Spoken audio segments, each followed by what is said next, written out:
Can I ask you one thing before you? You know how like you do all of this? What do you think is like the best advice for like being able to take this stuff in and actually put it in the game while not thinking about it? Or do you have to think about it like the first time? You build the base, so we do this in an individual workout. Then we do, I do it referred to as like A, B, C, D, right? We have this is the A, this is the, you need the A. The B is, sometimes you can skip the B. The B is like playing like in 0.5, like your coach is like, if I put my hands up, you're gonna do this, or if I slide by, you're gonna do this, and whatever. Like this morning with Boston and Caleb, we were working on like, if I jumped up the line of the screen for a head, they had to go that way.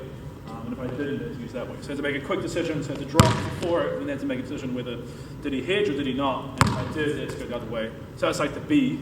C is like breakfast club kind of deal, where you play games within a workout, like it's like a training environment, it's not a game environment. And then D is the game. Yeah.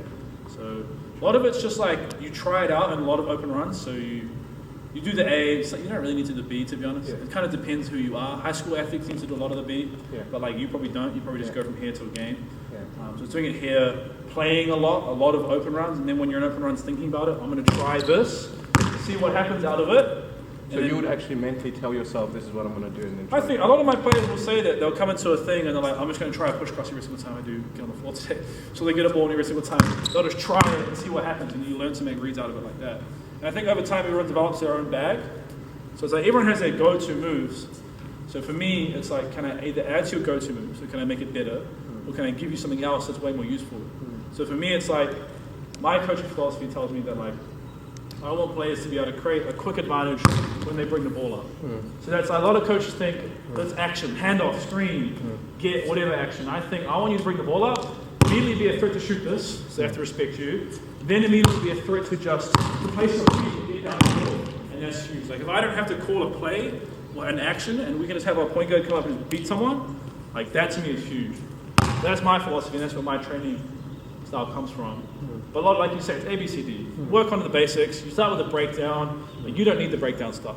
You know, my high school guys and other guys do, but we'll physically, we might spend a whole workout working on that, breaking down every single individual part of it.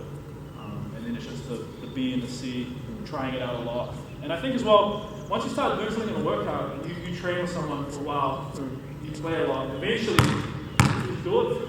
Sure. Like I always find something, like now when I'm playing, I just do something like, oh, what the fuck? I didn't intentionally do that. Like someone cut me off and I randomly do a swing set. I didn't train to do that. Yeah. So sometimes it's like, sometimes you don't have to think about it, sometimes you do. I think with the level, like I call it like the first level moves, like the 3-point line stuff, you have to.